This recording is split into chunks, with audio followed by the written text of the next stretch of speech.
Okay.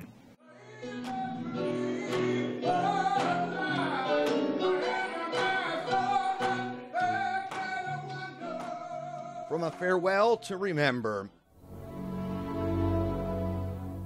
to the forgotten.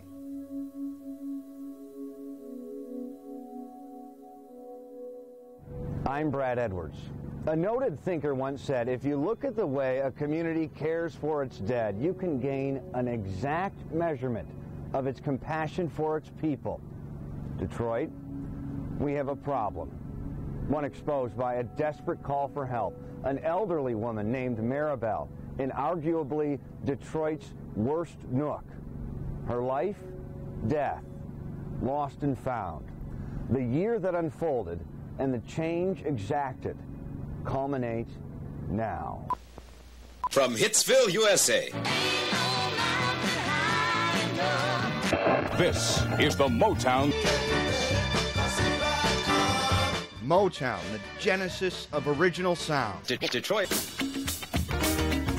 Once one of the richest destinations, the heart of innovation and soul of the auto industry. Now they're shooting from our front again. This is the Grand River.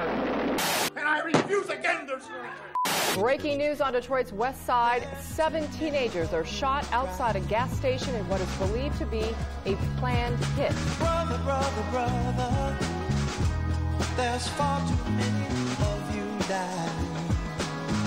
Today, more than 80,000 empty buildings crumble within city limits. The unemployment rate, an astonishing 29%. The rate of unsolved murders, 70%.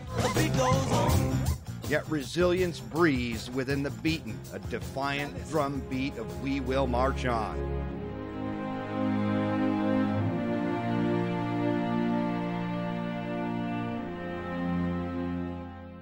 And perhaps this one woman's story, forgotten at first, can spark change in us all.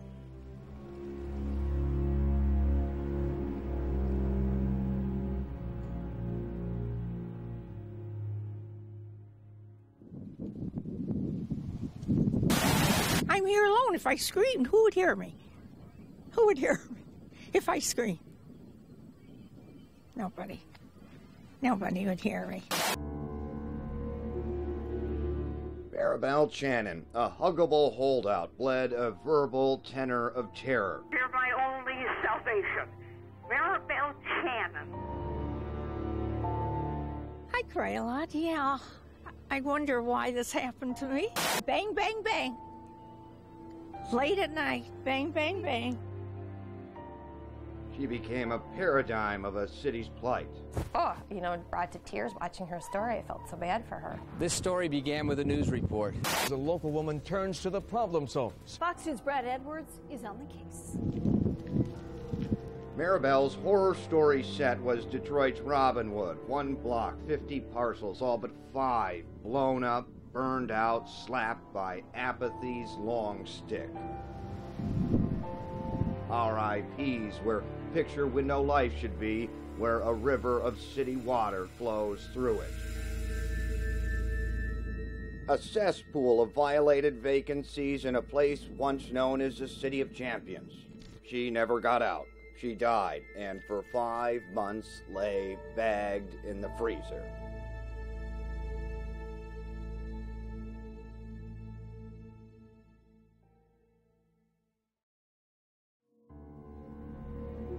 We're measured by this, in this purgatory for the forgotten. There's no more room. No. We're looking at the refrigeration system that we have here. Morgue man Albert Samuels. We try to treat them as compassionately as possible. I need some information on next of kin. We try to deal with things the way you would want to be treated, as you want one of your family members treated. Unfortunately, some of the people that know these people don't feel the same way we do about it. People think of forensic pathologists as the guys who count the holes in homicides and then go to court to testify. There's nothing, I think, more interesting in medicine than trying to define why someone died when they were not supposed to be dead in the first place. Chief Medical Examiner.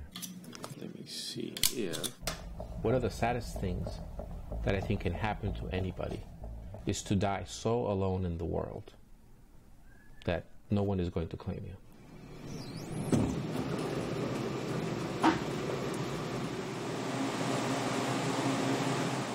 There are nearly 70 counted, unaccounted for here. And those numbers, with the economic times the way they are, appear to be on the rise.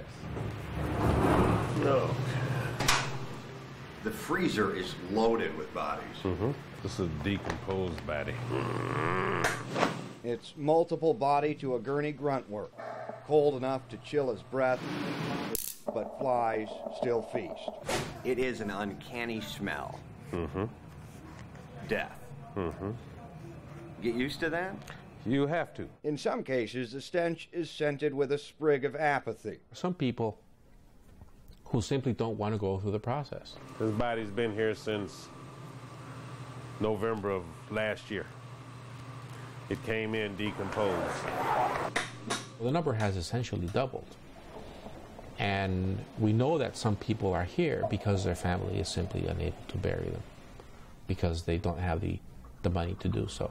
Dr. Schmidt, you're an interesting dude. Okay. Death knickknacks crowd his corner office, Dia de los Muertos, a ritual where the dead are venerated. Born in Colombia, raised in Mexico, he lives his Latin lineage and accountability for the unclaimed, including the 45 with no known next of kin. 45 unclaimed bodies is a lot. That's true. Do you take any responsibility in that? That there shouldn't be this many? You know, that's an interesting question, but we are, to a great extent, an innocent bystander in all of this. This is where Marabel was kept. She was here for approximately, 5 months or so. Here in cold storage until our update. Marabel is not alone. There are others who are waiting for community to gather around them and to perform this final righteous act. There were. One was Lee Henry King. A couple of weeks ago, I dreamed about him real plain. I asked him, where he had been, so long. He was here.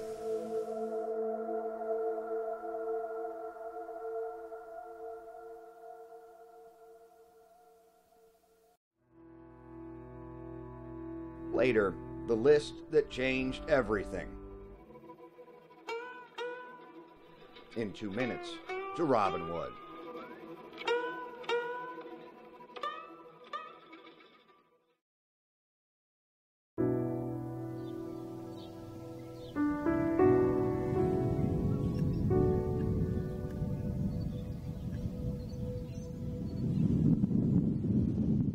It was adieu to the doyen of Robinwood, who wouldn't leave when everyone else did. I am a senior citizen, and I'm not appreciating it. And you're my only help. Please respond. Bowflowers fluttered in her yard and at her door where she stood for her first interview. Marabel, I'm sorry we didn't have a chance to meet. God bless and rest your soul. It's a little life after people here, except for the sedan of teens that pulled up and pulled off a joint. Kids smoking dope.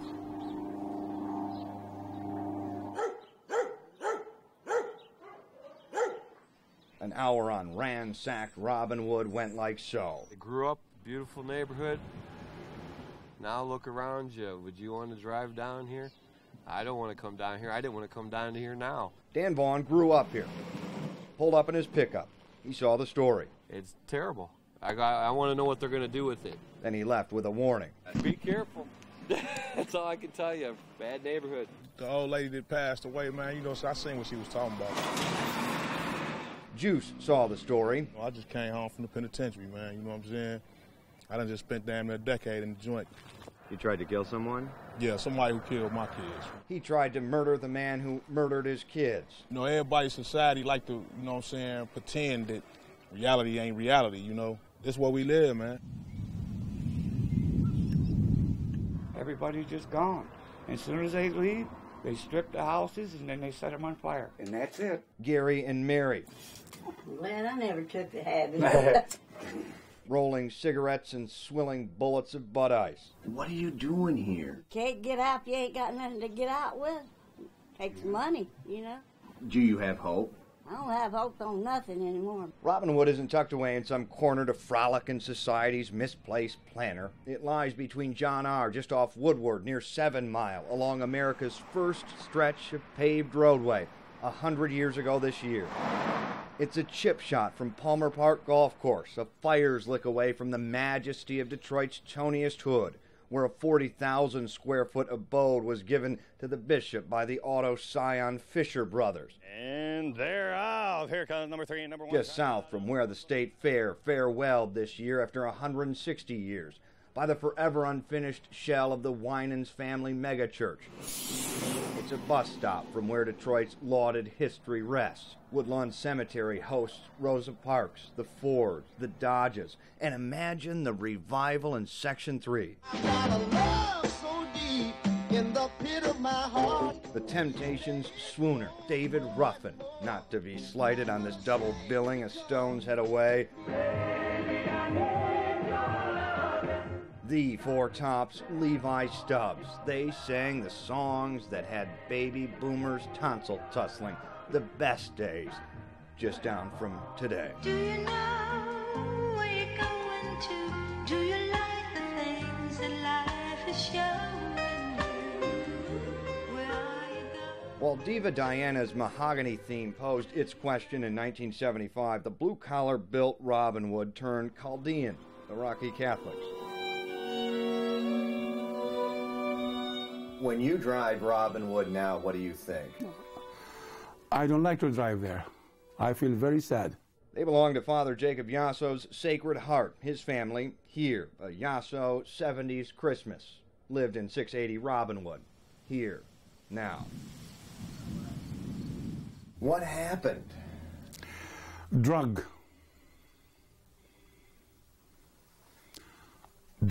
destroyed the community. Thousands of Chaldeans in jail because of the drug. Here they boasted 1,500 families in 1973. Now, 100. Once the greatest concentration of Iraqis outside of Iraq, it's 7 Mile blues in a recent Chaldean times. Do you have hope? Not for my community. Not even newcomers are settling here.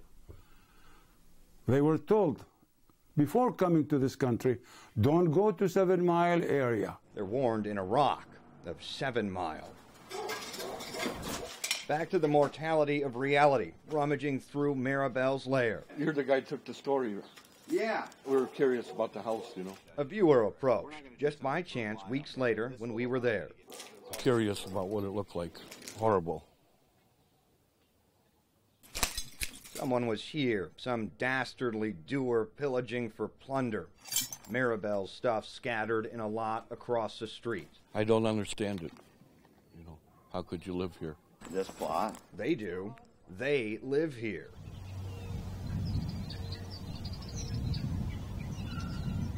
Rebirthing Robinwood. First, the moment the enigma became a bombshell.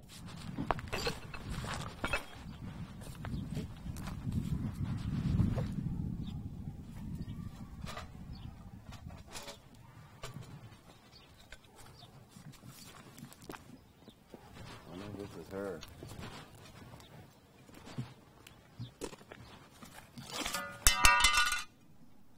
It looks like her. Well, hello, Marabel. I've been looking for you.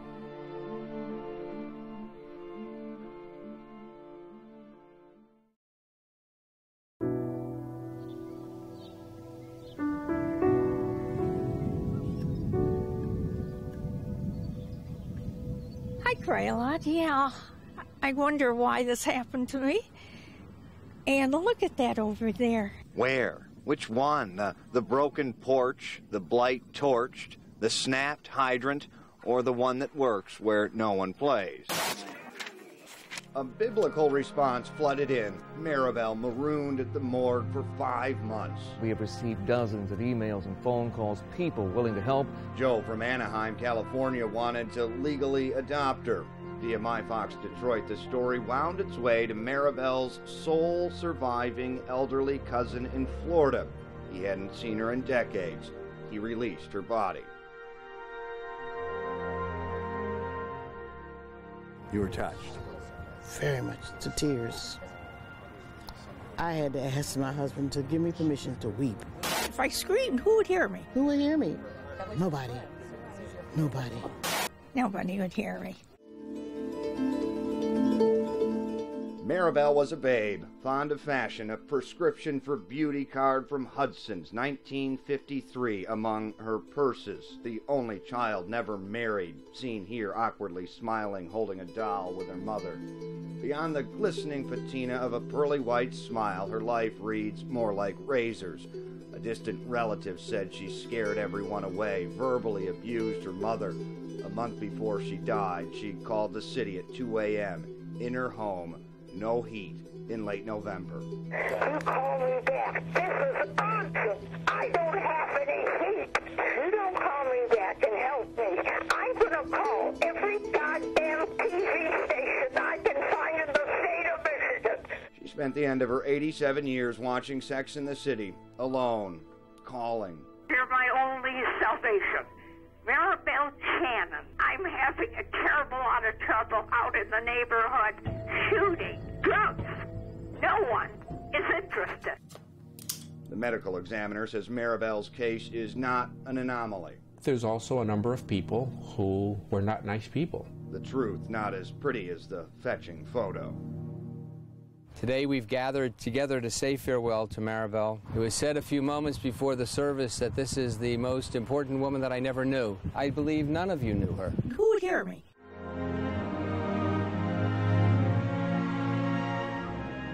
Marabel was heard, and still is. This has become a very popular site to visit. I came up with the haunted bus ride on Robinwood. Mary gonna get revenge because nobody paid attention to her in that house. Kids that go down the street can swear that they see something in that house, even a cry for help. Help, please! Mary's voice crying out for help.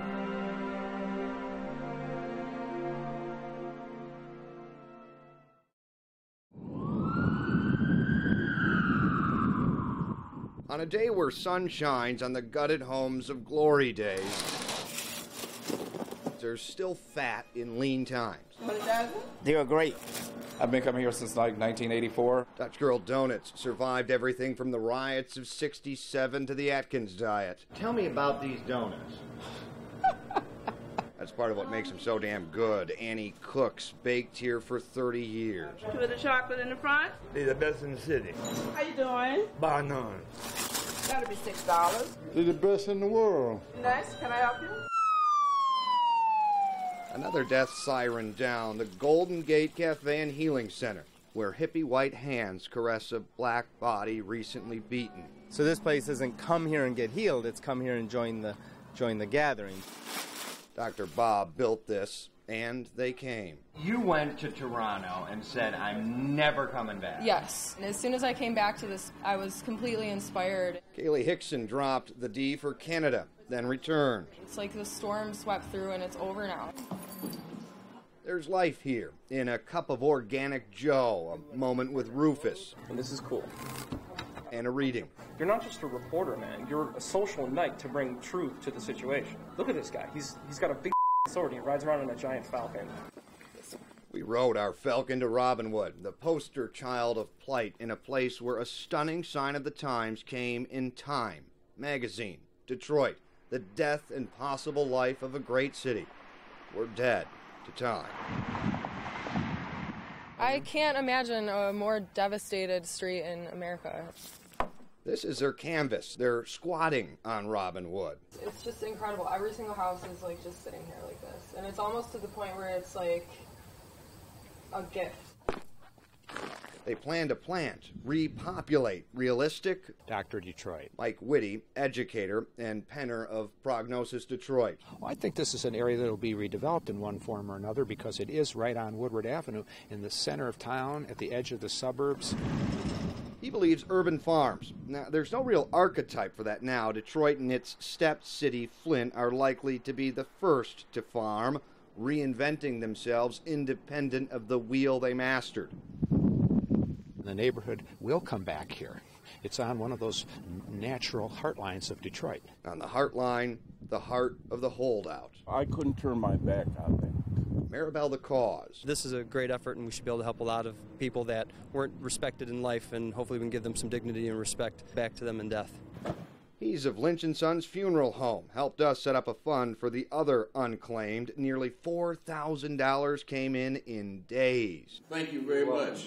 We definitely thank you. And the Marabel motivated reunions. Because we had been looking for him for the last, I'll say 3 or 4 or 5 years.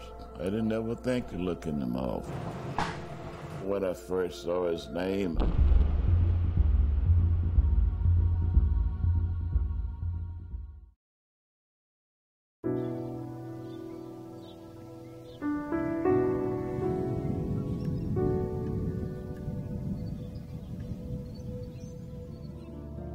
you wondered every night, where he's at, not hearing anything from him. Mr. King wondered for years. His family saw a Marabel update online with the names of others unclaimed. He saw his father's name, and he couldn't believe it. I'm thankful for the story that was done on it. Amongst a series of names, it meant nothing. The one that meant everything. Lee Henry King. Is this really true? And I guess it really dawned on me that it really is true. Walter King found his boy, Lee King, 54, at the morgue since 2007. Lee once painted a portrait of promise, a Kettering grad, 74, football scholarship to Western Michigan. It fizzled in the fog of the wrong path chosen. It's been a long time coming, but I know. They bid him farewell with change is gonna come. Yes, I sleep better now. It is a miracle. It is a miracle. If Lee King had been buried, his name never would have been in that story. He waited for them. And they did find him. Perry Funeral Home, this is Betsy. Betsy Deek, Perry Funeral Home. Oh boy. Here they deal with maybe 100 unclaimed a year. Lee King's a good example. Lost touch with everyone. When found, his family couldn't afford burial. The Kings got a $600 state voucher, not enough to cover the simplest $900 cremation. The Marabel Fund then stepped in. Your money. We as a people care about our dead. It's not like other countries where dead bodies are put into ditches with lime. We really care. The Wayne County Morgue Examiner's Office investigative files. How can I help you? Here, working to reunite in death, persists. Neil Harden, partially eaten by critters, here since May of 06. The 61st unknown of 07 died of smoke inhalation, a 24-year-old. So I like to think that a 16 to 25 year of age person, somebody out there knows them. Then there's Floater, found in the Detroit River in August of 07. He's as young as 16. He had dental work, found in the river, so he may not be a U.S. citizen, but he's surely someone to someone. It bothers me because of that age particularly. There's a lot that bothers Chief Investigator Samuels, Detroit's death shepherd.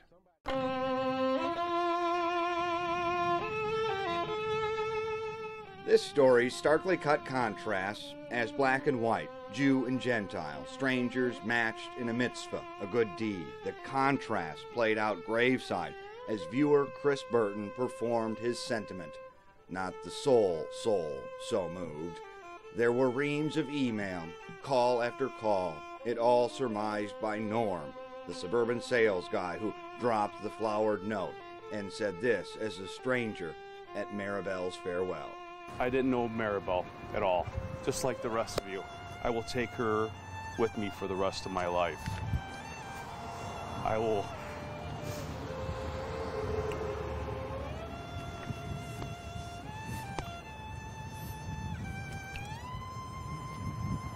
always take great care of my family, but I will take better care of my community.